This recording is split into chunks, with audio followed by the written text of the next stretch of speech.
একটা মাত্র ভুল বুঝাবুঝির জন্য এই সাধারণ মেয়ের জীবনটা একেবারে পরিবর্তন হয়ে যায়। এই মেয়েটা খুবই সাধারণ, সে বিভিন্ন অ্যাডে ব্যাকগ্রাউন্ড আর্টিস্ট হিসেবে কাজ করে। খুবই ধনী একটা মোবাইল কোম্পানির মালিকের ছেলে, সে নিজেদের একটা প্রজেক্ট বানানোর জন্য জমি খুঁজতেছিল।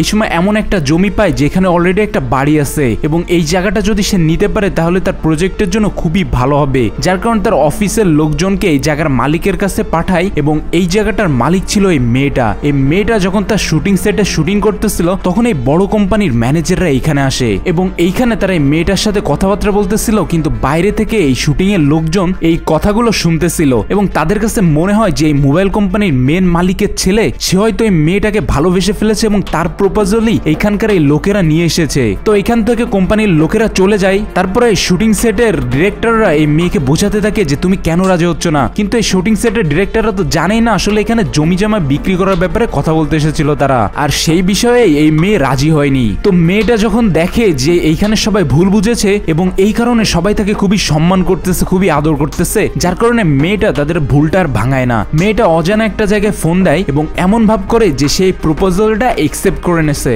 তো এরপরের থেকে এই ডিরেক্টর এই মেয়েকে ভালো ভালো মেন রোল দিতে থাকে এবং খুবই ভালো ভালো কাজ দেয়, কেননা এত বড় একটা কোম্পানির মালিকের গার্লফ্রেন্ডের সাথে ভালো হাত রাখতে পারলে ভবিষ্যতে ওই কোম্পানির অনেক বড় বড় প্রজেক্টের কাজও এই ডিরেক্টর পাবে। তো এইভাবে আসলে মেয়েটার জীবন এখানে চেঞ্জ হয়ে যায়।